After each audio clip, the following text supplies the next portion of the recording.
नमस्कार, जम्मू कश्मीर की खास खबरें देख रहे हैं आप सब। मैं हूं आपके साथ साहिल खेरनी। चलिए शुरुआत करते हैं खबरों की। केंद्र सरकार द्वारा देश भर में बेरोजगारी की दर को कम करने के लिए युवाओं को रोजगार के साधन मुहैया करवाने के लिए छेड़ी गई मुहिम जोर पकड़ रही है। प्रधानमंत्री नरेंद्र मोदी के निर्देश पर इस मुहिम के दूसरे चरण में आज देश के 45 स्थानों पर 71,000 युवाओं को नियुक्ति पत्र सौंपे गए और केंद्र शासित प्रदेश जम्मू कश्मीर में भी आज ये मुहिम चलाई गई। जम्मू में आज आयोजित कार्यक्रम के दौरान केंद्रीय राज्य मंत्री कृष्णपाल गुर्जर ने जहां कई युवाओं को नौकरी के नियुक्ति पत्र सौंपे, वहीं उधमपुर में केंद्रीय राज्य मंत्री भानु प्रताप वर्मा ने औपचारिकताएं निभाई।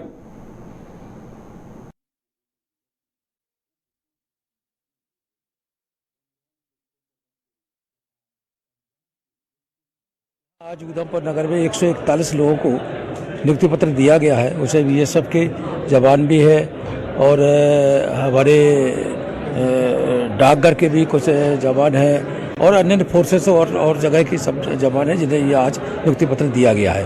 विशेष रूप से देश के यशस्वी प्रधानमंत्री ने कहा था कि मैं 10 लाख लोगों को नौकरियां दूंगा। उसी के तहत पहली जो 22 तारीख थी, एक महीना पहले, दीपावली के पहले धनतेरस को, उस समय 75,000 लोगों को नियुक्ति पत्र दिया गया था। आज 22 तारीख को 71,000 लोगों को। ऐसे ही अगले चरण में ये चलते रहेंगे और सभी लोगों को, देश के युवा हमारे बच्चे हैं जो नौकरी के, उसमें उन्हें नियुक्ति पत्र दिया जाएगा। यहाँ की 65% आबादी 35 साल से कम उम्र की है, इसलिए यहाँ के नौजवानों को रोजगार मिलना चाहिए, उनके हाथ में हुनर होना चाहिए जिससे वो रोजगार प्राप्त कर सके। और प्रधानमंत्री जी ने इस बात को बखूबी समझा कि युवाओं के माध्यम से ही भारत को विकसित भारत बनाया जा सकता है और अगले 25 साल इस देश के लिए अमृत काल है। उस अमृत काल में युवाओं को साथ लेकर, उनको रोजगार देकर, उनके हाथ में स्किल देकर इस देश को सबने मिलकर अपने कर्तव्यों के साथ विकसित भारत बनाना है। उसी निमित्त 10 लाख सरकारी नौकरी देने का शुभारंभ आदरणीय मोदी जी ने अक्टूबर में शुरू किया था। फर्स्ट फेज में 75,000 नौजवानों को सरकारी नौकरियों में नियुक्ति पत्र सौंपे गए। आज देश के 45 स्थानों पर 71,000 से अधिक नौजवानों को सरकारी नौकरियों के विभिन्न विभागों में नियुक्ति पत्र सौंपे गए हैं। जम्मू कश्मीर के अब के बारे के बजट में किसान वर्ग का विशेष ध्यान रखा जाएगा। उपराज्यपाल मनोज सिन्हा ने बताया है कि इस बजट में किसानों के उत्थान के लिए पर्याप्त व्यवस्था की गई है। जम्मू में आज इफ्को के नैनो यूरिया के प्रचार के लिए आयोजित एक कार्यक्रम में भाग लेने के बाद उन्होंने पत्रकारों के सवालों के जवाबों में ये बात कही। उपराज्यपाल ने बताया कि कृषि व इससे संबंधित क्षेत्रों से जुड़े 13 लाख परिवारों के जीवन स्तर को सुधारने के लिए हर संभव प्रयास किए जा रहे हैं।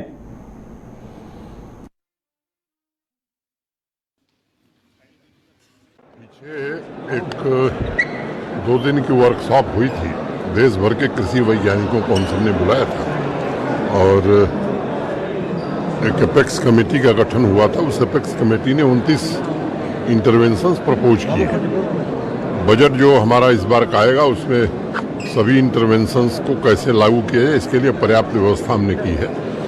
और इफ्को जम्मू कश्मीर के किसानों की पिछले 1-1.25 साल से काफ़ी मदद कर रही है। सबसे पहले नैनो यूरिया जम्मू कश्मीर को मिला, उससे फ्रूट ग्रोवर्स को काफ़ी लाभ हो रहा है और आज उसके एमडी अवस्थी जी ने बताया कि अब नैनो डीएपी भी वो लॉन्च कर रहे हैं। ढेर सारे किसानों को स्प्रेयर उपलब्ध कराया है और आने वाले दिनों में किसान समृद्धि केंद्र जो बनने हैं उसमें भी इफ्को बड़ी भूमिका निभाने वाली है।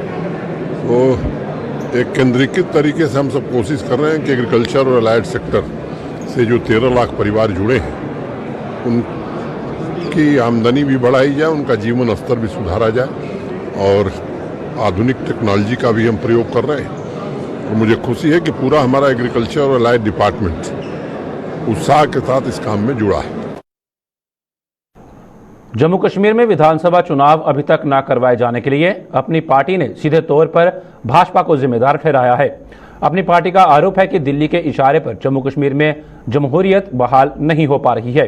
अपनी पार्टी के सदर अल्ताफ बुखारी ने जम्मू स्थित पार्टी मुख्यालय में आयोजित एक कार्यक्रम के दौरान पत्रकारों के सवालों के जवाब में यह आरोप लगाए और दावा किया कि इसका खामियाजा भाजपा को ही भुगतना पड़ेगा।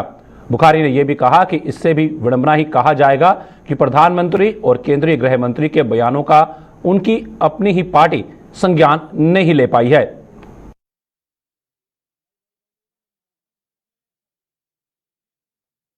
लिए तो कल हुए होने चाहिए थे, they should have been done yesterday. Delhi वाले तैयार नहीं है। अब मैं जब आप लोग मुझसे नाराज होते हैं, मैं तो कहता हूँ उनको मजा आया हुआ है, वो घोड़ा दौड़ा रहे हैं पीछे बैठ के। Bye proxy BJP is running the show here. तो बीजेपी वालों को मजा आया हुआ है, वो खुश हैं। क्यों? किसी अकाउंटेबिलिटी के बिना वो नहीं चाहते हैं जम्मू कश्मीर में इलेक्शन हो। लेकिन मैं आज एक चीज़ आपको बता दूं, बीजेपी को, जम्मू एंड कश्मीर बीजेपी को उसका खमियाजा उठाना पड़ेगा, क्योंकि वो जो लोगों को दूर रख रहे हैं जमहूरियत से, ये बहुत अच्छी बात नहीं है। लोग ये चीज़ मार्क कर रहे हैं कि जम्मू कश्मीर की बीजेपी इलेक्शन होने नहीं दे रही है, वरना होम मिनिस्टर साहब के बयान जितने भी आए या प्राइम मिनिस्टर साहब के बयान जितने भी आए, वो सब आ रहे हैं कि इलेक्शन होंगे। और कहीं ना कहीं अगर बाधा उसमें डाल रहे हैं तो उनकी अपनी जमात डाल रही है। तो वो अगर 3 साल भी अभी इंतज़ार करेंगे, फिर भी उन्होंने जो इलेक्शन जीतना है मोदी साहब के नाम से ही जीतना है। तो उनको चाहिए कि बेटर है they should jump into the फ्रे। आज ही के दिन 1963 में पुंछ में हुए हेलीकॉप्टर हादसे में शहीद हुए जनरल विक्रम सिंह को आज उनके शहीदी दिवस पर याद किया जा रहा है। जम्मू में उनकी याद में निर्मित विक्रम चौक पर स्थापित किए गए उनके प्रतिमा स्थल पर आज कई लोगों ने उन्हें अपने श्रद्धा सुमन अर्पित कर उनके द्वारा देश को दिए गए योगदान को याद किया। जम्मू के डिप्टी मेयर बलदेव सिंह बलोरिया सहित कई अन्य गणमान्य लोग भी इस मौके पर मौजूद थे।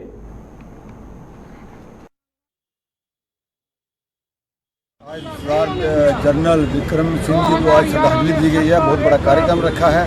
जम्मू के बहुत ही प्रमुख लोग, बुद्धिजीवी लोग भी जहाँ पे आए हैं, हर साल आते हैं। मैं कहना चाहता हूँ कि जो सरदार विक्रम जनरल सिंह जी थे, फौजी होने के नाते नाते जैसे आज आर्मी में सद्भावना मिशन होते हैं, लोगों के बीच काम करते हैं, इसी तरह जम्मू के लोकल जनता के बीच भी बहुत पॉपुलर थे, बहुत बहादुर और एक कर्मठ सेनापति थे वो। और उन्होंने जम्मू के लिए बहुत काम किया था। उस वक्त जो था वो बहुत मुश्किल टाइम था जम्मू कश्मीर के लिए।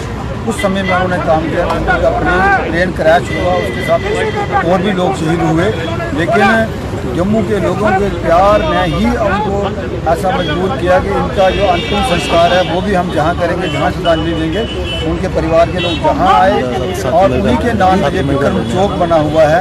आज हम सब उनको श्रद्धांजलि दे रहे हैं। मैं भी उनको श्रद्धांजलि दे रहा हूँ। पहाड़ी समुदाय को शेड्यूल्ड ट्राइब का दर्जा देने की प्रक्रिया अंतिम चरण में पहुंच चुकी है, जिससे इस समुदाय की खुशी अब 7वें आसमान पर पहुंच चुकी है। इसी सिलसिले में राजौरी जिले के बुद्धल इलाके से पहाड़ी समुदाय द्वारा सरकार का शुक्राना करने के लिए शुरू की गई धन्यवाद यात्रा के मेंढर पहुंचने पर पहाड़ी समुदाय के लोगों ने इसका जोरदार स्वागत किया। इन लोगों ने नाच गाकर अपनी खुशी का इजहार करते हुए उम्मीद जताई कि वो दिन अब दूर नहीं जब वो शेड्यूल्ड ट्राइब की श्रेणी में शामिल हो जाएंगे।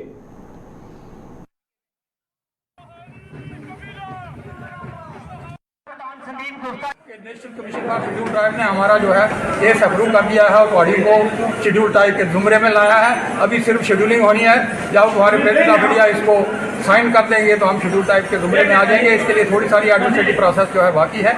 National commission for schedule tribe ने हमारी फाइल जो है अप्रूव करके रजिस्ट्रार जनरल ऑफ इंडिया को भेजी है। रजिस्ट्रार जनरल ऑफ इंडिया के बाद हमारी इंडियन कैबिनेट के पास जानी है। जब मोदी जी की कैबिनेट इसको अप्रूव करेगी उसके बाद ये पार्लियामेंट में जाएगी।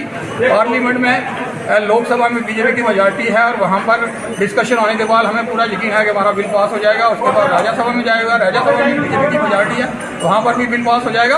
उसके बाद प्रेसिडेंट ऑफ इंडिया के पास जाएगा। उनकी असेंट होने के बाद जो है नोटिफिकेशन हो जाएगी और शेड्यूलिंग की हो जाएगी। उसके बाद हमारे सारे पहाड़ी लोग, चाहे वो रजौरी के अंदर रहते हैं, पुंछ के रहते हैं, उड़ी, करनाट, टंगदार, कैरन, ग्रेव्स और जो जो इलाके हैं श्रीनगर के जहाँ जहाँ हमारे पहाड़ी भाई रहते हैं वो शेड्यूल ट्राइब के जुमरे में आ जाएंगे। उसी के सिलसिले में जो हमने एक धन्यवाद यात्रा बुद्धल से निकाली थी वो आज मैटर में पहुंची और मैटर में आज एक बहुत बड़ा जश्न का माहौल है।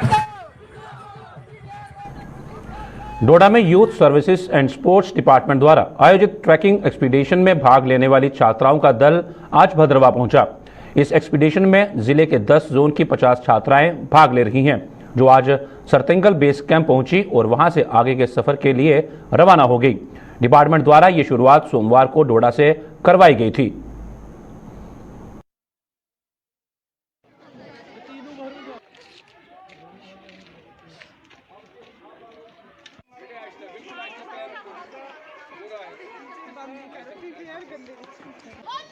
मेरा नाम अंजलि देवी है और हमें यहाँ आके बहुत अच्छा लग रहा है। हम भाला से आए हैं और मेरे साथ मेरी फ्रेंड्स हैं, हम 5 लड़कियाँ आई हैं जून भाला से और हमें यहाँ पे बहुत अच्छा लग रहा है। यहाँ पे स्टाफ अच्छे हैं, हर चीज़ यहाँ पे बहुत अच्छी है और हम डीसी सर का अच्छे से तहे दिल से शुक्रिया अदा करते हैं कि उन्होंने हमें ये मौका दिया यहाँ आने के। हम शाम को हमारा कल्चर होता है, कल्चर प्रोग्राम, अपनी कल्चर एक्टिविटी हम करते हैं और फिर दिन को ट्रैकिंग करते हैं और बहुत अच्छा, मतलब कि यहाँ पे बहुत अच्छा लग रहा है हमें। और हम गर्ल्स को कहते हैं कि जो यहाँ पे नहीं आई है वो यहाँ पे आए, यहाँ पे बहुत अच्छा लग रहा है, बहुत मज़ा में आ रहा है यहाँ पे। सर यहाँ पे तो हम पहले रेजिडेंसी सुबह जाते फिर शाम को वापस आते, 7 किलोमीटर का हमारा ट्रैक होता है।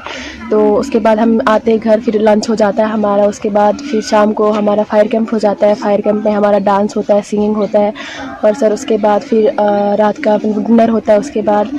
और सर यहाँ पे हमें बहुत अच्छा मिलता है सब कुछ खाने के लिए और सर हमारा स्टाफ भी बहुत अच्छा है यहाँ पे। और सर हम डिपार्टमेंट ऑफ यूथ सर्विस को थैंक्स कहना चाहते हैं और स्पेशली जाफ़र हैदर शेख सर को हम थैंक्स कहना चाहते हैं कि उन्होंने हमें ये मौका दिया। और सर जो बच्चे नहीं आई है सर हम उनके लिए ये भी कहना चाहते हैं कि अगर आप आओ यहाँ पे रहो तो बहुत अच्छा लगेगा। उधमपुर जिले की रामनगर सब डिवीजन में ब्लॉक स्तर की खेल प्रतियोगिताओं का आज शुभारंभ हुआ। Youth services and sports department द्वारा आयोजित इन प्रतियोगिताओं में कबड्डी और वॉलीबॉल के मुकाबले करवाए जा रहे हैं। इन प्रतियोगिताओं के फाइनल मुकाबले जीतने वाली टीमों को जिला स्तर की प्रतियोगिताओं में खेलने का मौका दिया जाएगा।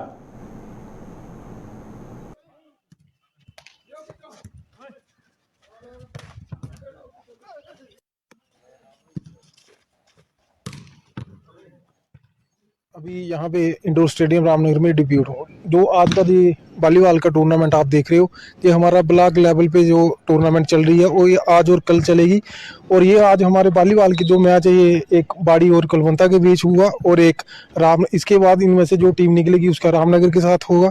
और ये 2 दिन का हमारा टूर्नामेंट है। इसके साथ हमारे आज कबड्डी के भी मैच हुए हैं और उसमें भी हमारा कबड्डी में भी बाड़ी और रामनगर का मैच हुआ और उसमें से भी जो जीता उसका फिर मैच अभी कलवंता के साथ है।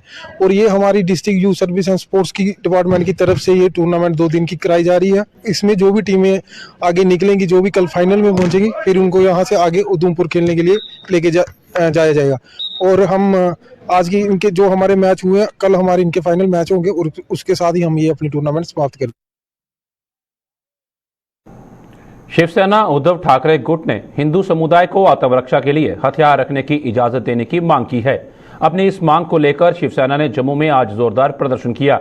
प्रदर्शन की अगुवाई कर रहे शिवसेना उद्धव ठाकरे गुट के प्रदेश अध्यक्ष मनीष साहनी ने कहा कि घाटी में आए दिन आतंकी हिंदू समुदाय के लोगों को निशाना बना रहे हैं और वो हथियार न होने के कारण ये लोग आत्मरक्षा नहीं कर पा रहे हैं।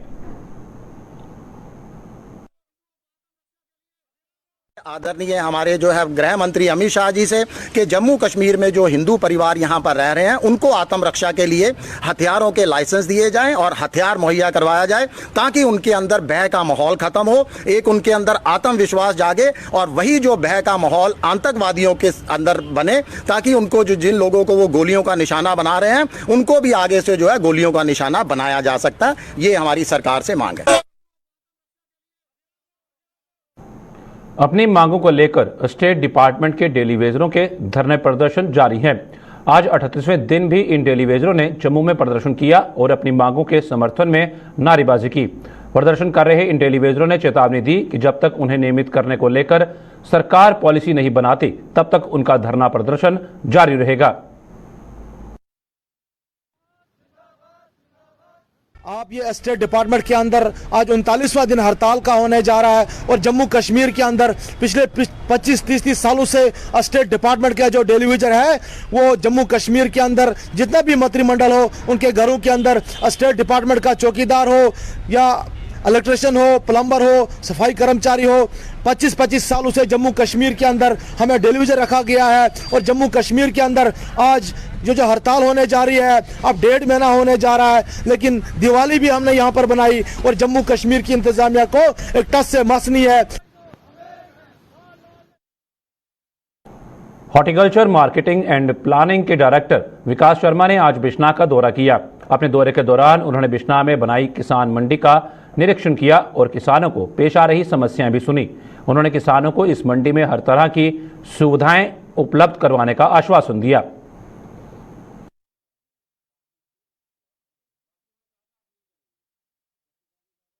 रूटीन का दौरा था मुझे, मैंने अभी 2-2.5 महीने पहले चार्ज लिया है। तो जो हमारा डिपार्टमेंट का मैंडेट है, जो मंडीज़ की ऑपरेशंस हैं, जो लोगों को एक प्लेस मिलना चाहिए, मार्केट प्लेस, और जो ग्रोअर है उसको सारा बेनिफिट मिले, वही डिपार्टमेंट का एम है। तो हमारी कोशिश रहेगी जो मंडी है जो डेवलप हो रही है इसको फास्ट पेस पे डेवलप करेंगे ताकि जो ग्रोअर्स हैं, जो ट्रेडर्स हैं इस एरिया का, जो उनको मैक्सिमम बेनिफिट मिल सके। मंडी का मसला था, मंडी को 8 साल हो गया इसको बने हुए, अलाट हुए दुकानें, और ये तो आपको पता ही है कि 1 साल के अंदर अंदर या 1.5 साल के अंदर अंदर ये मंडी तैयार हुई है। और अब हमारा जो मेन मसला है कलवर्ट का अंदर आने का, वही मसला था। हम पिछले दिनों जब इन्होंने चार्ज लिया हम इनके पास वहाँ भी गए थे, तो उन्होंने कहा मैं मौके पे आऊँगा। आज वो मौके पे आए हैं। आज हमने सब बताया उनको जो हमारी डिमांड है, इंटरनल रोड की है, फिर ये कलवर्ट है, फिर पानी है, बिजली है, सब उनके सामने रखा है। तो उन्होंने कहा है कि जल्दी से जल्दी ही इसको हम करेंगे। मेन ਜਿਹੜਾ ਉਹ ਚੀਜ਼ ਜਿਹੜੀ ਹੈ ਉਹ ਇਹ ਹੈ ਵੀ ਇਹ ਪੌੜੀ ਜਿਹੜੀ ਦੁਕਾਨਾਂ ਬੜੀਆਂ ਉੱਚੀਆਂ ਹੋਈਆਂ ਦੀਆਂ ਨੇ, ਇਹਦੇ ਵਿੱਚ ਪਹਿਲੇ ਫਿਲਿੰਗ ਹੋਊ। ਜੇ ਫਿਲਿੰਗ ਨਹੀਂ ਹੋ ਤੇ ਪੌੜੀ ਜਿਹੜੇ 6-6 ਫੁੱਟ ਅੱਗੇ ਆਈ ਜਾਣੀਆਂ ਨੇ। ਇਹਦਾ ਕੋਈ ਜਗ੍ਹਾ ਹੋਰ ਕੱਢੀ ਜਾਂਦੀ ਆ। ਅਸੀਂ ਚਾਹੁੰਦੇ ਕਿ ਫਿਲਿੰਗ ਵੀ ਕੀਤੀ ਜਾ, ਫਿਲਿੰਗ ਕਰੀਏ, ਫਿਰ ਮੈਟਲਿੰਗ ਕੀਤੀ ਜਾ, ਡਰੇਨ ਸਿਸਟਮ ਕੀਤਾ ਜਾ ਪਾਣੀ ਕੱਢਣੇ ਦਾ, ਤੇ ਬਿਜਲੀ ਦਾ ਮਸਲਾ, ਬਿਜਲੀ ਵੀ ਹੋਣੀ ਚਾਹੀਦੀ ਆ, ਪਾਣੀ ਪੀਣੇ ਵਾਲਾ ਹੋਣਾ ਚਾਹੀਦਾ, ਡਰੇਨਿੰਗ ਹੋਣੀ ਚਾਹੀਦੀ ਹੈ, ਤੇ ਬਲੈਕ ਟਾਪਿੰਗ ਤੋਂ ਆਇਆ ਤੇ ਯਾਰਡ ਦੇ ਵਿੱਚ ਹੋਈ ਜਾਣਾ। ਅਸੀਂ ਇਹ ਚਾਹੁੰਦੇ ਹੋਰ ਕੀ ਆ। तो उसके बाद सानू मेन थोड़ा एक जो साढ़े दिमाग के बैठी दी जगह, क्योंकि मंडी जी है वो इलीगल समझो चाहे, मतलब मजबूरी करने वो मंडी बड़ी बनावा बनी गई है। एक बखी वो मैटर नैशनल हाईवे है, दूसरी बखी ट्रेन है, ट्रेन तो बिच जगह थोड़ी जी है। तो अगर ये बना थोड़ी जी तो लोग इतने आई जान फिर चली सकती है, कोई करनी है। समाज कल्याण विभाग द्वारा अखनूर में आज एक कैंप लगाया गया, जिसमें अखनूर तहसील के दिव्यांगों की ADIP रजिस्ट्रेशन की गई। इस मौके पर मौजूद ऑल J&K दिव्यांग कल्याण संघ के चेयरमैन सुशील शर्मा ने बताया कि ADIP रजिस्ट्रेशन प्रक्रिया के बाद दिव्यांगों को ट्राईसाइकिल और मोटर ट्राईसाइकिल सहित अन्य जरूरत का सामान मुहैया करवाया जाएगा।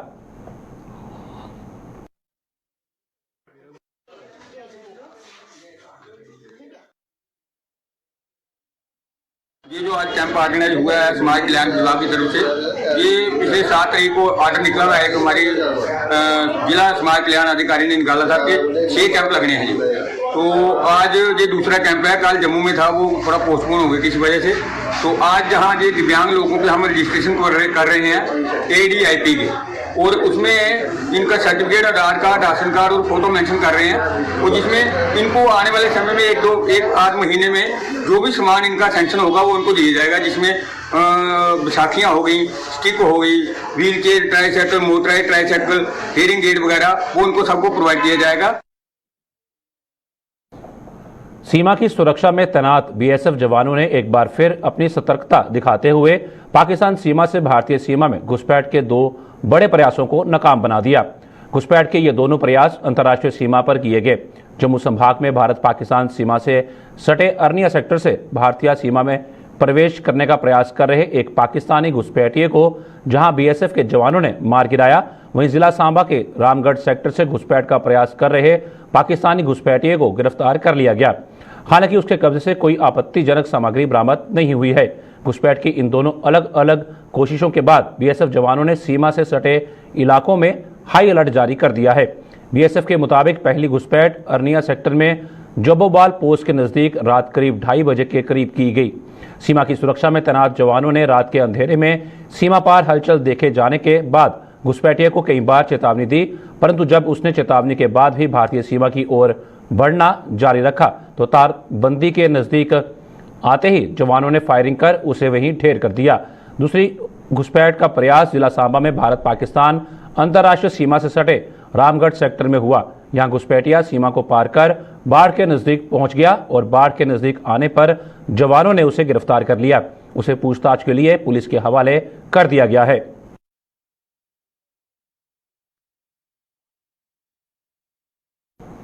कठुआ में जम्मू पठानकोट हाईवे पर आज पेश आए सड़क हादसे में एक छात्रा की दर्दनाक मौत हो गई। यह हादसा कालीबाड़ी चौक के नजदीक तब पेश आया जब वहां से गुजर रही एक बाइक को लखनपुर की ओर जा रहे ट्रक ने टक्कर मार दी। हादसे में बाइक के पीछे बैठी छात्रा की मौके पर मौत हो गई, जिसकी पहचान गगन समोत्रा पुत्री पंकज शर्मा निवासी कनियारी मीरपुर के रूप में की गई है। हादसे की सूचना मिलते ही पुलिस मौके पर पहुंची और शव का पंचनामा कर उसे पोस्टमार्टम के लिए जिला अस्पताल पहुंचाया। वहीं इस हादसे में बाइक चला रहा युवक बाल बाल बच गया।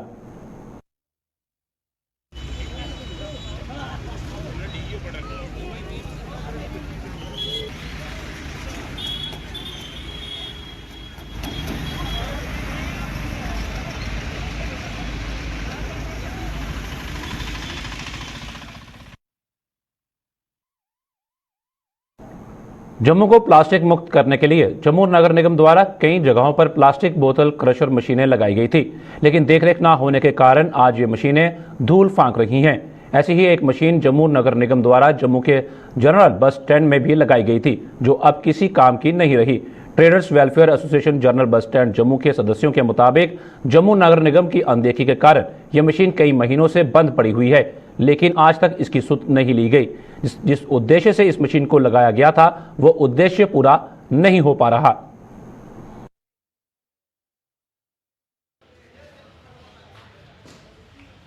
ये हमने म्यूनसिपलिटी वालों को बोल बोल के, हमारे एक्शन साहब थे मोहित गुप्ता जी, उनके कहने पर ये मशीन लगवाई थी, 2 मशीनें लगवाई थी।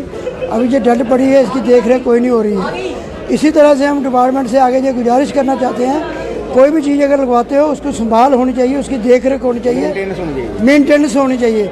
मेंटेनेंस इन्होंने करनी है, हमने थोड़ी करनी है। हमने इनको 50 बार बताया तो ये कानों में रुई दे के चले जाते हैं। ये तो देख रेख नहीं कर रहे हैं। बस स्टैंड में हज़ारों लाखों लोग आते हैं जाते हैं, तो इसलिए इन ऐसी चीज़ों के ऊपर उनका ध्यान रहना चाहिए। ये तो बंद ही पड़ी है, लोगों को पता ही नहीं है ये मशीन लगी हुई है या नहीं लगी हुई है। ये तो खाली खाना पूर्ति रखी हुई है, डिपार्टमेंट में म्यूनसिपैलिटी वालों ने ये लगा के चले गए। तो बिल्कुल इसकी देख रेख नहीं की, इसको आगे नहीं देखा, कुछ नहीं देखा। और लोगों को जागरूक करना होता है, भाई ये मशीन है, अब ये कचरा इधर नहीं फेंको, तो एक बोतल इसमें डालो तो ऐसा कोई नहीं है। जागरूकता अभियान को चलाना चाहिए था, लोगों को अवेयरनेस लानी चाहिए थी। मेरे पास ये खड़े हैं बंदे, इनको नहीं पता भाई ये मशीन है क्या है। मशीन तो वही तो है ना, इसकी ना मेंटेनेंस होती है प्रॉपरली, ना कोई आता है, ना इसको देखभाल कोई करता है। तो ऐसे ही ये मशीनें खाना पूर्ति है, डिपार्टमेंट ने एक लगा के चले गए हैं। हमें ये समझ नहीं आती, ये हमारे लोगों का ये टैक्स से, ये पैसे से ये लगी हुई मशीनें हैं, और गवर्नमेंट के मुलाजिम इसको जिनकी ड्यूटी लगाई हुई है वो बिल्कुल नहीं आते यहाँ पे देखने के लिए, ना खाना पूर्ति करते हैं, जिसकी वजह से ये ऐसी हालत में हो गई है। मशीनों के कास्ट है, गवर्नमेंट लोगों के टैक्स के पैसे होते हैं, उसमें अगर गवर्नमेंट कोई चीज़ इंस्टॉल करती है तो उसको उसकी अगर लुक आफ्टर नहीं होगी, उसकी मेंटेनेंस नहीं होगी, तो that is a wasting of money. इसके वो चीज़ लगवानी नहीं चाहिए। जो भी चीज़ गवर्नमेंट इंस्टॉल करे उसकी प्रॉपर उसकी मेंटेनेंस करे, उसकी देख रेख करे, तभी वो चीज़ लगाने का फ़ायदा है। नहीं मतलब ये है कि मतलब इसलिए पूरा नहीं हुआ कि उन्होंने लगा तो दी, लेकिन उसकी तरफ उसको ध्यान नहीं दिया। जैसे आप बच्चों को स्कूल में डाल देते हो तो देखते नहीं हो कि उसने होमवर्क किया नहीं किया, वो स्कूल गया नहीं किया, तो वो तो बच्चा अल्टीमेटली फेल ही हो जाएगा। यही है कि अगर आप कोई लगाते हो, मशीन लगाई है, दैट इज़ गुड, जिससे जो वो कूड़ा करकट जो है वो क्रैश हो जाएगा। लेकिन आप उसको आप इसको मेंटेन नहीं करोगे, उसको ख़राब होगी, ठीक नहीं करोगे, तो that is the failure of the particular department. यहाँ जिसने भी जो भी बंदा ये काम देखता है तो उसकी रिस्पॉन्सिबिलिटी है। तो ये गवर्नमेंट के टैक्स, हमारे लोगों के टैक्स के पैसे होते हैं। तो ये है कि इसमें ये तो नेग्लिजेंसी, इस पर पता कम से कम कोई चीज़ लगी है तो उस पर वो हिंदी होनी चाहिए। जम्मू कश्मीर की खास खबरों में फिलहाल इतना ही। दीजिए इजाजत, नमस्कार।